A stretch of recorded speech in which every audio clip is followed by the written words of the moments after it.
illégal de compter sur la plage. De compter. De compter, raconter des histoires. Ah, de raconter des histoires. Ah oui, compter, d'accord, dans le sens J'ai là. le droit? Oui. Hein? Oui, Oui. bien sûr. Ouais, parce que compter 1, 2, 3, 4, c'est pas intéressant sur la plage. Ah oui. Je vais vous raconter une histoire d'hiver, un fait d'hiver comme on appelle chez nous. Ça se passe dans un petit village, un minuscule village du nom de La Fontaine. Les classes étaient claires, tout le monde faisait son affaire, ils restaient dans leur coin.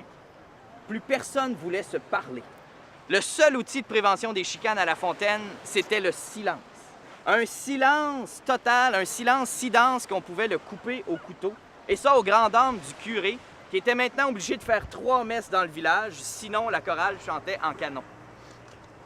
Tessier panique, s'en va voir ce qui se passe, et il ouvre la grande porte de grange qui grince.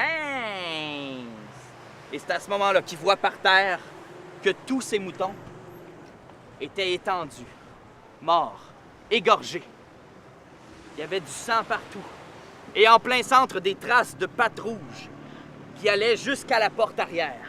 Tessier avait jamais été bon pour reconnaître les animaux. Ah ben tiens, on va compter à ceux qui passent.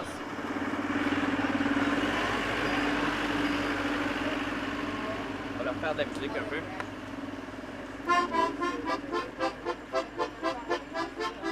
Et voilà, intermède fini, le loup est trop dangereux. Le village doit être séquestré, on doit imposer un couvre-feu. À partir de maintenant, dès que le soleil se couche, plus personne n'a le droit de se promener dehors, sauf les chasseurs. Et tout ça à cause de qui? Pendant un certain temps, il n'y avait plus de mariage, il n'y avait plus d'enfants. Pourquoi? Parce que les amoureux avaient plus le droit de se voir au clair de lune, comme sur la plage de Nice, ici, normalement, le soir. Et tout ça à cause de qui? Et en mettant le pied sur le balcon, il voit que le loup était exactement dans la même position.